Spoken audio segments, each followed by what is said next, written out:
Watch the entire video, my lovely viewers, to get the whole thing. Without wasting much of your time, let's get right into it. This is DJ Mutati exclusive.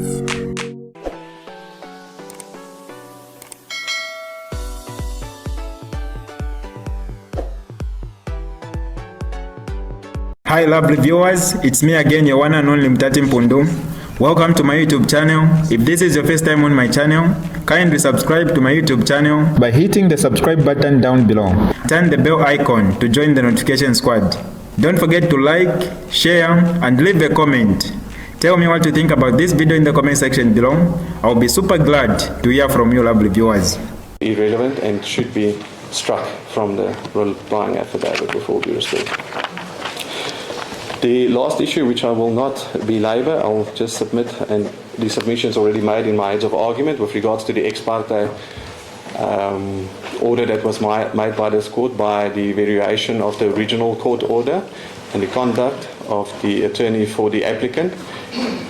The papers make it clear that she was aware of certain facts which she did not convey to the court. And under those circumstances, that instance needs to be referred to the LPC for further investigation.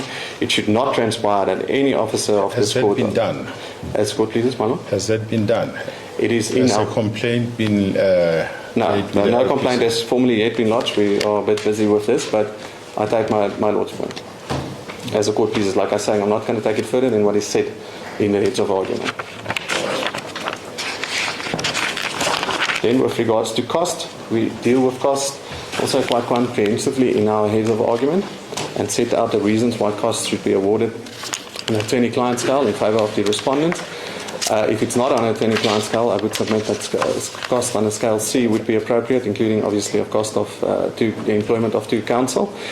The reason being the very serious nature of the application, that the respondent was forced to abandon a burial that was already planned, money already spent. It caused great embarrassment to the respondent and the family to having to cancel that burial on a very, very short notice.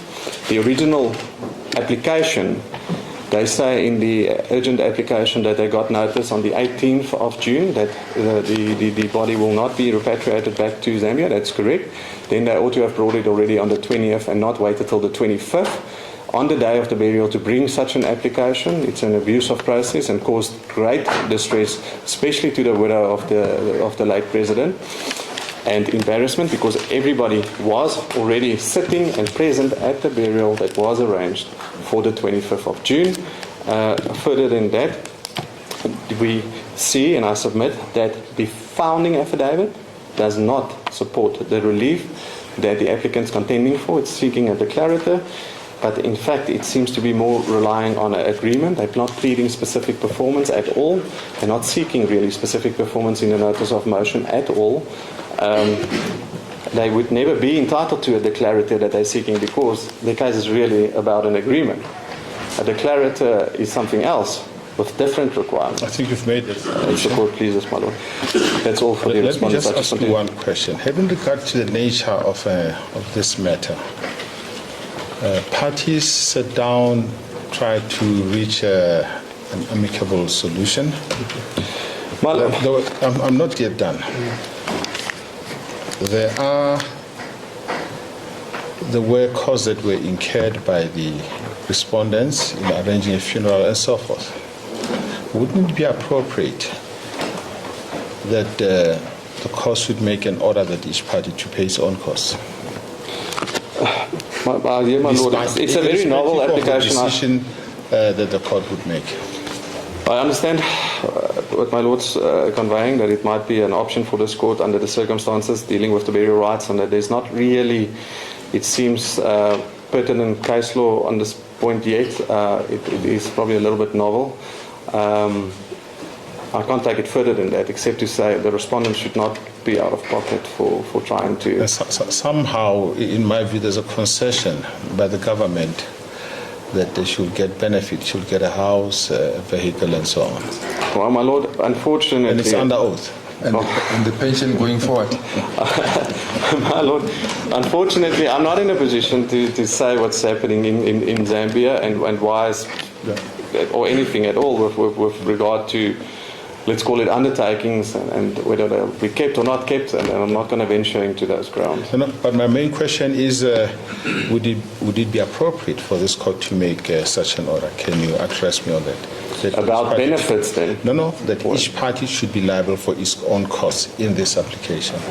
My Lord, I don't think it would be appropriate. I don't think the respondent needs to be out of pocket, Okay. with all due respect, but I understand that it's a novel point. Thank you. Advocate Stiop, you ready to reply? As we agreed, we won't give you more than 15 minutes. 15 minutes, my Lord. Firstly, I must just start with a correction. The Kutuane matter, I submitted or stated that matter dealt with a civil law marriage. It's not correct. This is a pre-constitutional matter. It was heard on the 14th of August 1992. So it deals with a customary law marriage, but it was argued on the basis of the common law foot, Van Leeuwen and those authorities. And it's in that context that the judge made those remarks. There's another matter that I just need to also draw your attention to. It's the matter of MT and MC, MT versus MC and Faith Funeral Home. We will upload the reference on case lines. It's the case number. It's a decision by Adams J. Mr. Justice Adams in the South Gauteng High Court. And in that matter also, he came to the conclusion that where there are multiple competing and practical considerations or multiple competing claims, these cannot be ignored and cannot be governed and resolved strictly on the basis of the principles according to the granting of interdicts. The court is obliged to adopt a practical common sense approach. So what the court here did was exactly what the court did in the Tambo and the matter that I referred to. Which case would that be? It is this I case just want to refresh my memory. I know I went through it, but I can't remember. It's MT and MC versus Faith Funeral Home, my Lord. I don't know if it is in the bundle. It's not in this bundle. It's either referred to by my learned friend or it was referred to in the matters that were quoted. So we will upload a copy of this decision. But it certainly also lends support to a more equitable approach or more common sense approach, and especially in this type of matter. Firstly, starting with the submission, which I found rather extraordinary, that the late president was an ordinary Zambian. That is simply preposterous. But that argument it's grounded on the provisions of the Benefits Act. And the applicant, through the mouth of the Attorney General, says the Benefit Act is clear that the benefits are just suspended for so long as you engage in active politics. Upon his death,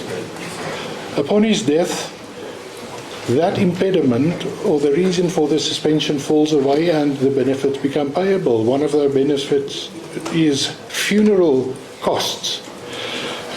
And what the Attorney General says is this is the way the Act should be interpreted, which is in the realm of, obviously, your lordships and my lady can read the Act. The Attorney General confirms that a sensible interpretation is the interpretation that the applicant attaches to it. Are we getting an assurance that PESAL now in Zambia is running in favor of the widow? It must. That's what the Act says. She will get a house, I think she gets a car, children get benefits, those will follow. It's in the papers. I think it's a concession, maybe as to how the Act should be interpreted is something else, but it's a concession that is made. Based on the papers, my Lord, yes.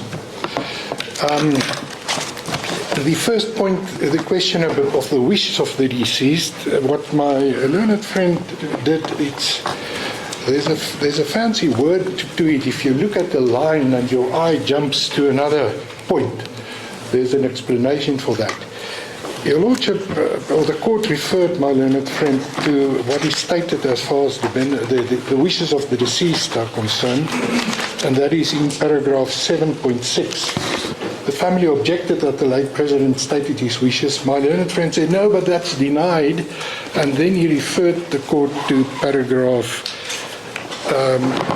the answering affidavit, paragraph 19.1 on 044. But if you look at 044,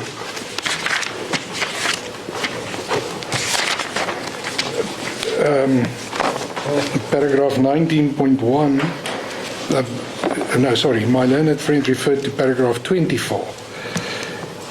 He said, it is denied that the President would preside over the state funeral. It was proposed that the current President only be allowed to receive from the... So his answer to was that, were those the wishes of the President? He said, no, look at what he stated in 24.2. But that deals with an entirely different paragraph. That deals with 7.10. We are busy dealing with 7.6.